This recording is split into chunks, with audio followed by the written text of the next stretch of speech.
Hey guys, welcome to Film Darkly, where I talk about the philosophical concepts found within movies. And I've not posted anything for about a month now on Spreaker, mostly because I've been working on a YouTube channel recently, and so I've been debating as to whether or not I'm going to continue at my podcast, or if I'm going to just switch over completely to YouTube. What I've done with the last couple of podcasts is they were also videos that I just transferred into audio files and then put them up as a podcast. But this last few videos I did, I didn't do that. And I don't know if it's kind of partly because I don't know if I want this to continue on. I'm kind of just at a crossroads right now where I kind of like what I'm doing on YouTube. I kind of want to keep doing that. It's easier for me to figure out if anyone's even following or if anyone's even paying attention to some degree. Through the podcast, I can see who downloads the audios, but that's about it. I don't really see much more. And I see downloads and I see how many people actually pressed play.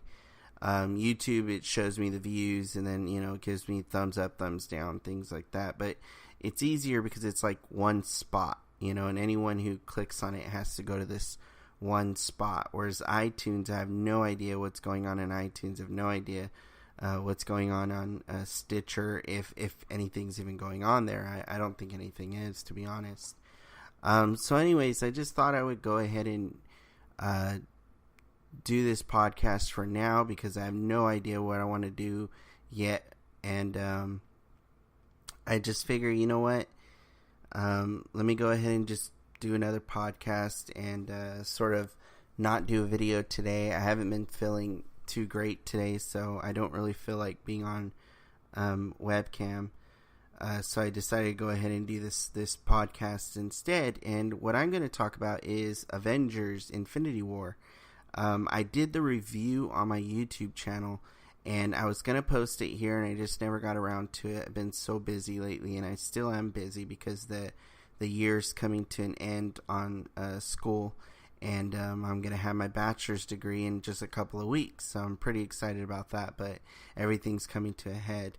And so I decided that since I put a review up on my YouTube channel, I'm going to go ahead and put the spoiler review here. And that's also going to include a little bit of philosophy and my thoughts on Thanos as a character. So be forewarned, this is entirely spoiler filled, which means I may go on who knows how long, 20 to 30 minutes, maybe even longer. It all depends on how much I have to say concerning this film. Now, I've been a lot more, how can I say it? I've been a lot more conservative with my views of Infinity War. I've only seen it once so far, and usually by now, like, I've seen the movie a movie like this at least 3 times. But for me, this time, I've only seen it once. I kind of intended on sort of watching it sporadically once a week. So I saw it on opening day last week, and the week before last. And last week I decided to just skip, and I'm probably going to see it tomorrow, if not the day after. But more than likely, I'm probably going to try and see it again tomorrow. I'm going to try and fit it in to watch it again tomorrow. But I remember it pretty well. So obviously I don't have any lines. I don't have anything like that down verbatim. So the philosophical breakdown will only be based on what I remember of the story. But as far as like the review is concerned, like spoiler wise, this movie is just such a fun movie. And if you're a big comic fan like I am, and you've been waiting, or you never thought you'd ever get the chance to see Thanos and the Infinity Gauntlet, it's what makes this movie even more amazing. Because you never thought you'd see those things. I still remember when I watched the first Avengers film and Thanos shows up in the mid-credit scene, and it blew my mind. Because I never thought in a million years they would ever pull off Thanos. Never. Never thought they'd pull off Avengers. And here we are. And the team is getting so big, it's like as big as the actual cartoon or comic book team, which has had up to 40 members. So interestingly enough, like this is just, they've done a really good job at putting comic books in film, and they've done a fantastic job with Thanos. And there's a lot to say about Thanos. This movie almost could have been called Thanos and Avengers Part 3. Because it felt like it was Thanos' movie, and he someone actually broke down the screen time, and he actually did have the most screen time. He had over 29 minutes of screen time, which doesn't sound like much, but when you consider that it's like a 2.5 hour long film, a little longer than that actually, Thanos gets a pretty big chunk. But there's so many characters in this film. Everyone only gets so much screen time, and this has been kind of like a reoccurring complaint with some people. It's been pretty much the only complaint I've seen on this film, is too many people. And to me, it's like, that complaint only works if you didn't have a ton of movies before. And the fact that we haven't had a ton of the fact that we have had a ton of movies before, it tells me that I can't really make that accusation. It's like going to see Return of the Jedi or Revenge of the Sith and being like, I don't know who this Anakin guy is. And it's like, wait a minute, didn't you watch episode 1 and 2 before you saw episode 3? I don't know who Luke is. And didn't you watch 4 or 5 before this one? So it's kind of odd to even take that sort of stance, but people are kind of doing it still. And it's always odd to me that people have to kind of take a movie as its own individual film and then say to themselves, oh, does this, do what this movie needed to do? Does this movie explain every character? It's like, excuse me? It doesn't have to. Now, does it put it in a weird category where it's almost like, it's got like an asterisk next to it, like what really makes this a good movie is if you've seen the movies before it? Yes, it does have that. And I said this in my video review of Infinity War that, I do feel like there's an asterisk next to this film where you do have to see the other movies beforehand to know what's going on here. There's a lot of movies that if you haven't watched them, you'll be lost in this. You'll be like, what happened there? What happened there? Why doesn't Thor have an eye? Where's Thor's hammer? Where's Mjolnir? You'll be like, well, why is Winter Soldier with Black Panther? Why is Captain America not have his shield? Like there's all this like odd stuff that really has been building for years, and you have to watch all the movies to know about it. So I think that when I keep all that in mind, this movie is close to a 5 out of 5. It's a great film. Russo's brothers did everything they possibly could with this big of a cast. I probably would have liked to have seen a 3-hour long flick. I would have. At least add another 15 minutes and you could have done quite a bit more. But yeah, that's just, those are my thoughts. And so, I think if I were to like not see any of the other movies and watch this one, first of all, my first thought is going to be, well, I missed out on a lot. That's going to be my first thought. Is, oh, hey, I'm missing out on quite a bit here, obviously. My other thought's going to be like, this is too much for me to take in. Because it is a lot happening at once that relies so heavily on you seeing the other films. I think this is the biggest difference between this Avengers film and maybe any of the other religious films. Any of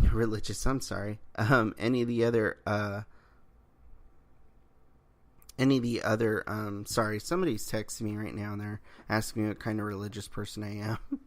So that's why I said religion. So anyways, I think though that if you went into this movie and you're kind of like had this sort of like you didn't see the other movies, then yeah, you're gonna have issues with it. But you have to have gone in without knowing about the other movies, and obviously it's pretty stupid to do that because there's just so many characters in this. There's no way you can walk away and say, oh, I could watch this for the first time, or go in before you see it. I mean to say, I'd be like, oh, I'm watching this for the first time and it's okay. No, it's not okay. You have to have seen some of the movies, at least some, at least the Avenger films.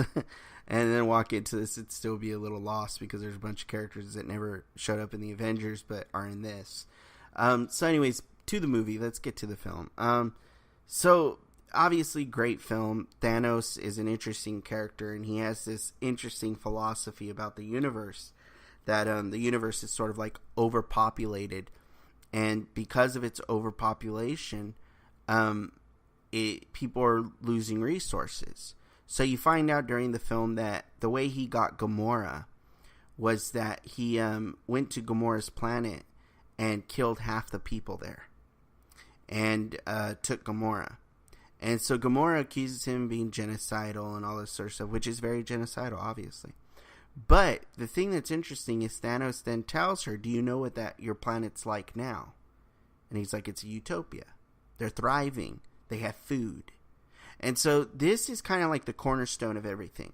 This moment, that this conversation he has with Gamora about her home planet and what he did to her home world.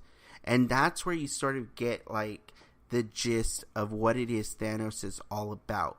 Thanos is trying to collect the Infinity Stones that he may have the absolute power to do what it is that he has always wanted to do, which is to bring balance to the universe. And the way to do that is by getting this power through the stones and snapping his fingers and eliminating half the life on in the universe. I was going to say on Earth, but no, it's the universe.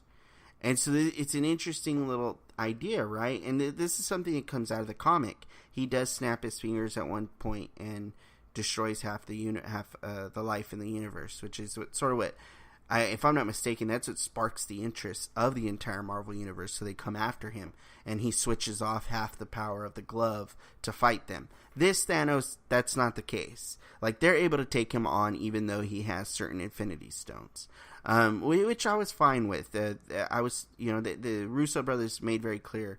I think even Whedon made clear that, or Feige, I think it was, made clear that they were going to somewhat, as we say in the gamer universe, nerf. They're going to nerf Thanos' powers, so they're going to make him a little weaker, because otherwise he would have been too overpowered, and you don't want to go that far, because then you're going to have to go even more extreme than what we're already seeing.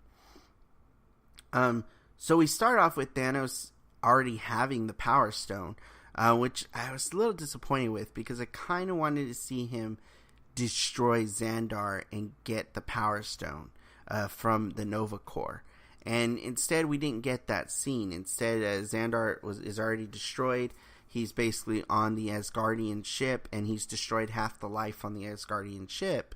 And he proceeds to kill Loki and to take the Tesseract. Or he takes the Tesseract, Loki gives it to him, then Loki tries to betray him, to which he kills Loki. And then he says no more resurrections, and he uses the Power Stone to destroy the entire ship. And Thor lives through this, and the Guardians of the Galaxy find him. And Thor kind of steals the show in this film, by the way. He really steals the show. I mean, aside from the fact that Thanos is kind of still the greatest villain, Marvel has ever been able to produce, and quite possibly one of, I think, in my opinion, top 3 greatest villains of all time. The only villains I'd compare him to are Vader and Joker. I think that's how good of a villain he is. He's a great villain. And he has, like, emotions, and he has a heart, and he has feelings, and he has a real ideology that he's honestly trying to make happen. And that's what's interesting about him. He's like the Joker.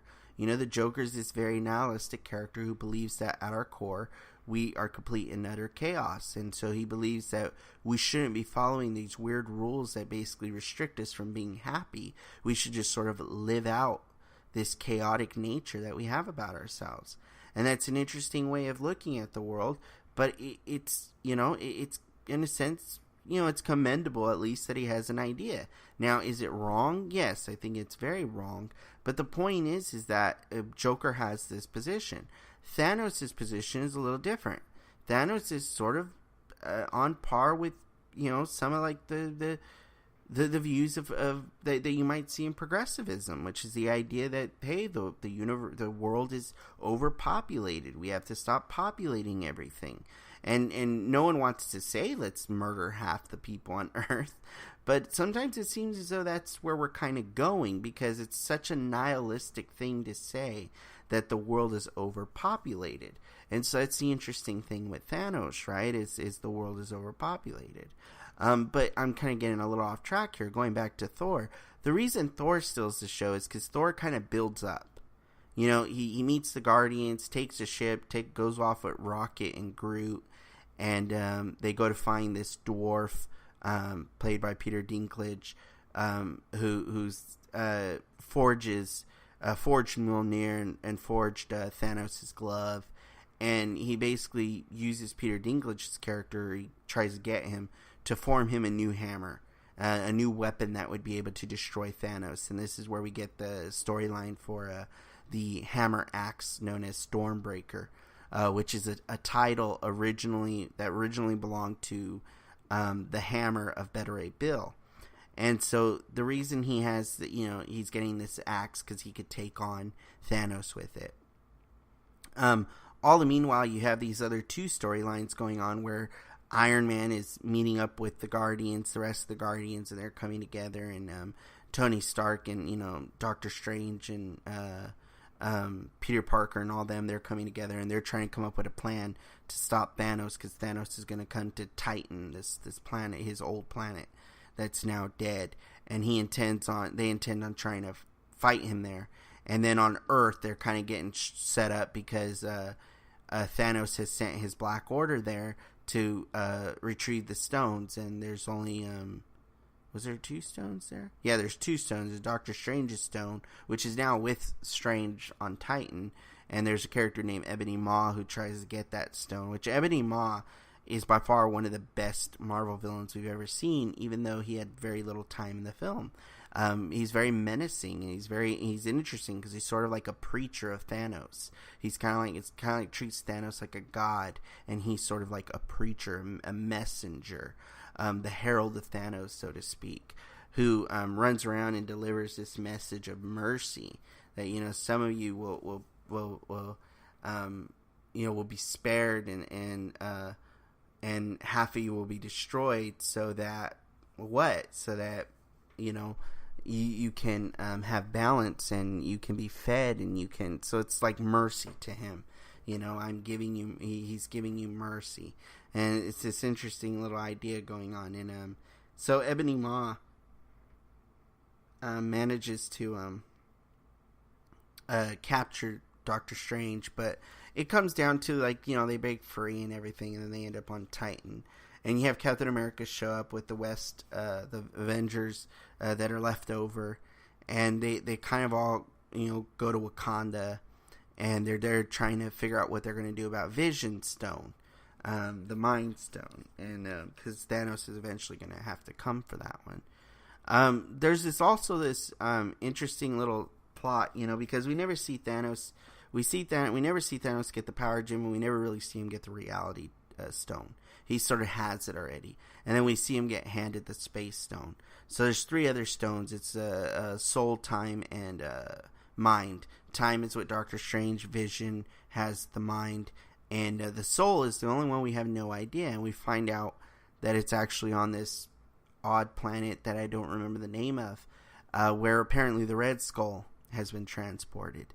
And there's this whole little subplot where Thanos gets taken there, and in order for Thanos to retrieve the Soul Stone, he has to be willing to give a soul, and that soul has to be one that he loves. And you find out at this moment that he loves Gamora. You wouldn't have thought he did, but he does. And there's a point in the movie where Thanos actually uses a reality stone to kind of give Gamora the mirage that she killed him, and when she does, she cries afterward. And so there's an interesting relationship that's like father and daughter, even though it's so malicious and evil and so what do you call it? What's the word I'm looking for here? It's just very I'm trying to think of what that word is. where, you know, something's kind of like messed up and whatnot. Anyways, I don't want to spend too much more time on that. But it's an odd situation, right? And it's dysfunctional. That's what I'm looking for. Very, very dysfunctional. And so they, you know, but yet they still love each other. And so we find out Thanos loves Gamora, throws Gamora down into the thing, and kills her and gets the Soul Stone. And so I feel like I'm kind of all over the place right now, which I am. But there's good reason for it. I just having all these various thoughts that are kind of spilling out. So there's not a lot of philosophy when it comes to every character. It's just mostly when it comes to Thanos. And the fact that Thanos is sort of this progressive type minded character who just thinks that I want balance in the universe. I want to bring the universe, give the universe something it's never really had. And you find out that part of the reason Thanos feels that way is because Thanos was trying desperately to get the people of Titan to do the same thing. Not to kill, but to try and figure out what they could do about their resources. And they ignored him, and when ignoring him, it led to their demise. And Thanos was very angry about this. So Thanos kind of had the thought in mind, never again. I'm never going to allow something like this to happen again. So that's part of what sparks what he's doing. So you kind of see, like, there's so much here with Thanos where, you know, you find out that he has this mindset due to the fact that he saw his planet just, you know, get destroyed and succumb to a lack of resources and such because of their population and everything. And you see that kind of like sparks something in him where he's like, I never want to see this happen again, and I especially don't want to see it happen to the universe. And so he actually traveled around for a while trying to kill off half the population of all these various people and then all planets. And then he, you know, I don't know if he learned about the stones or what, but he decides, I'm going to collect the stones and make it happen for sure. And we're following him on this journey. And so it's one of the fascinating things is just to see how he feels about this. And there's a point where he finally snaps his fingers and he destroys half the life, or at least he begins the process.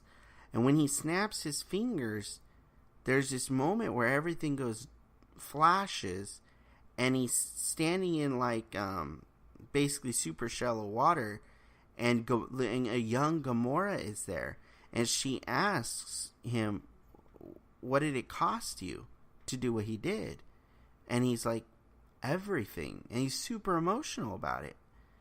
And you know, then he zaps away, and he teleports away because at this moment he has Thor's axe embedded in his chest. And Thor pulls his axe from him, and then he gets teleported away. And at the very end of the movie, you know, you see him walking. He sits on these steps, and he smirks. And that's how it ends.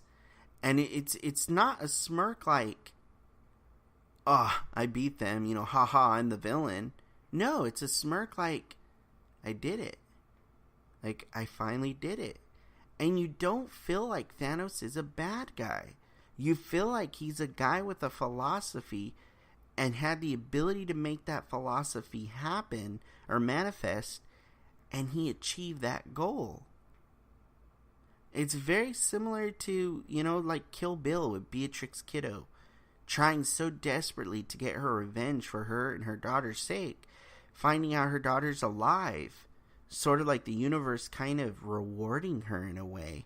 That, hey, look, your daughter's still alive, and you could still get your revenge and have your daughter. And she has this satisfying moment at the end of the second film where she's in a fetal position in the bathroom rolling around crying, saying thank you, thank you, thank you over and over again. And Thanos kind of has a similar moment where he walks up, you know, where he's taking a few steps, sits on these stone steps, and he looks out onto what looks like a small town, and he smiles.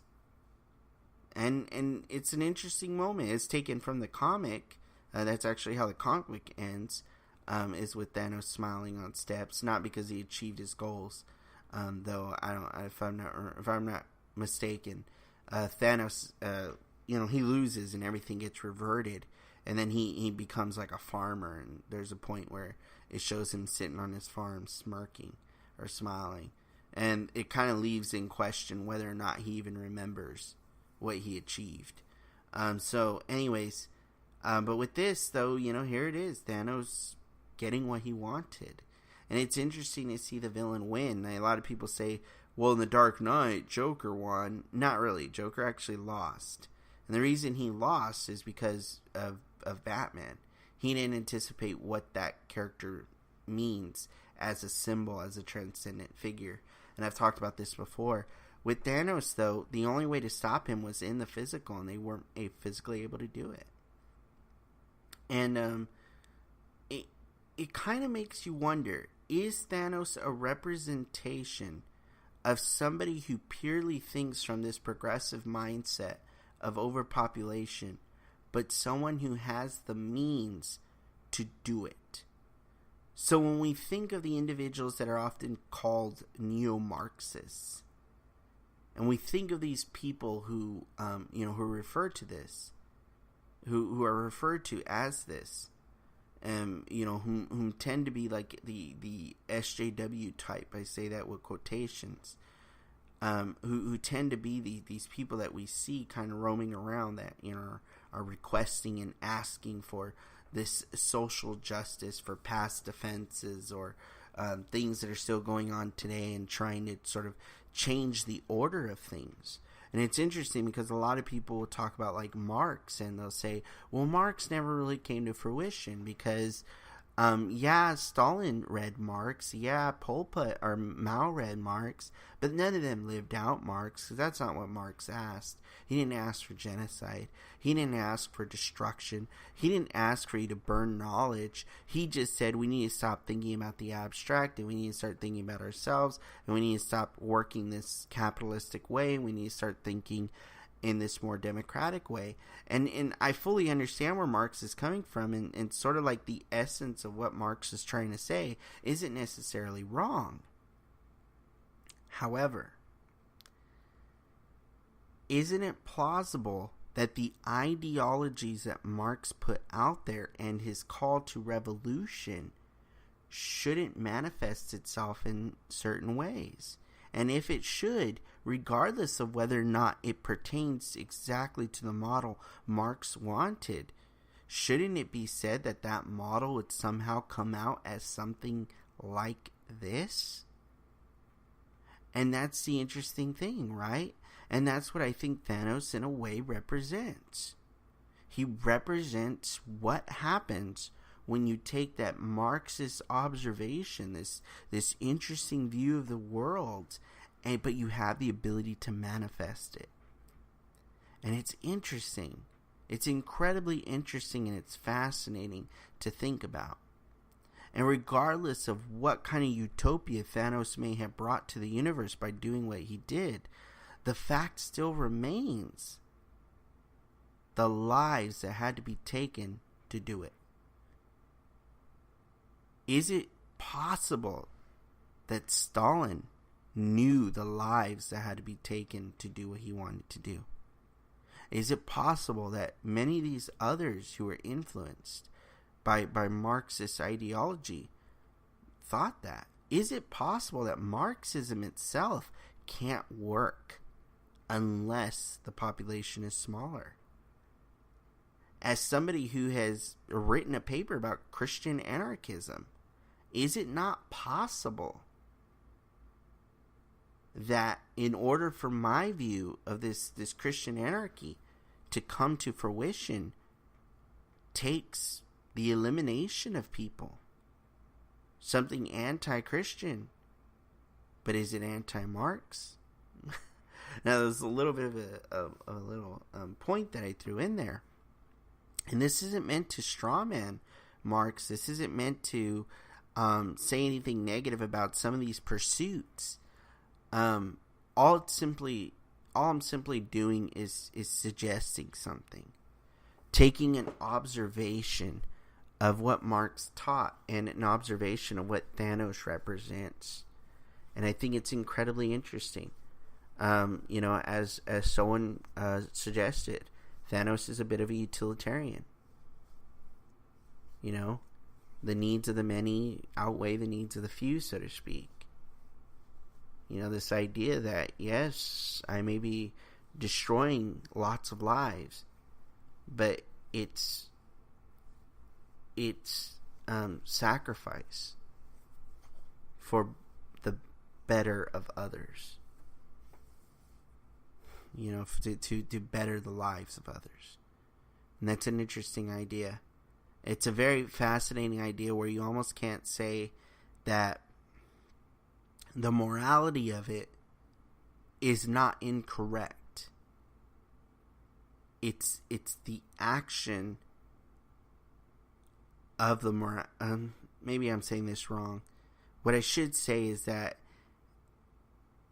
it's not the vision or the ends that is necessarily wrong. It's the means.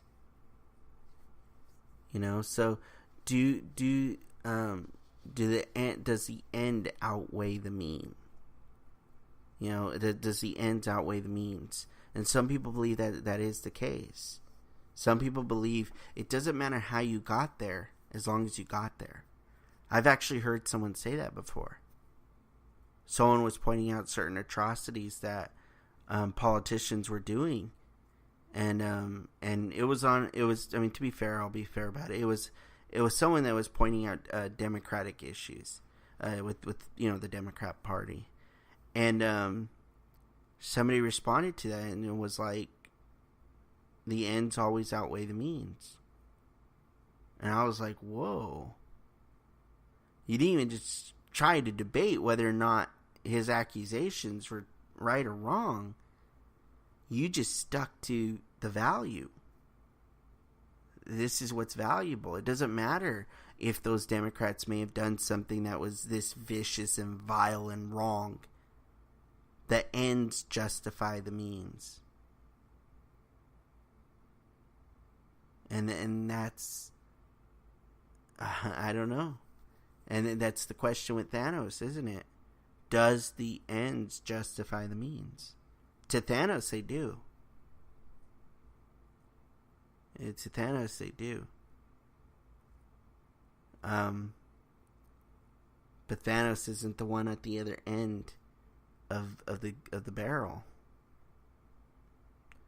And you always have to consider the lives that are there.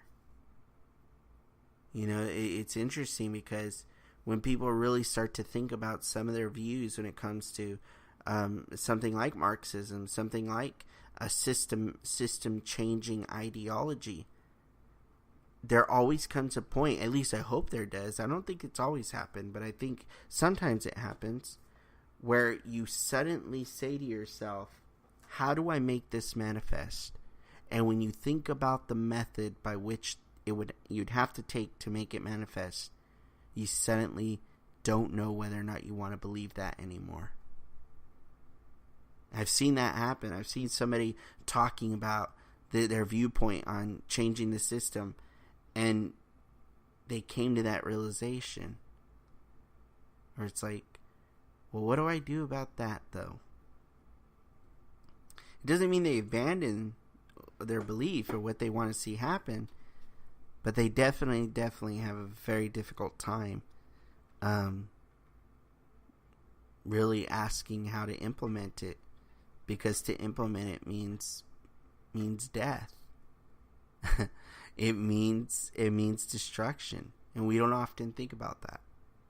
So anyways, my thoughts have been all over the place. Forgive me for the poor articulation. I love this movie. I think it's a great film.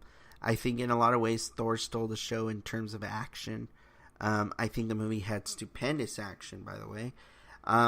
There's not really a lot of character breakdowns to do aside from Thanos, because he is more or less the character piece. There is sort of this whole little tidbit between Vision and Scarlet Witch, which I think is worth sort of investigating.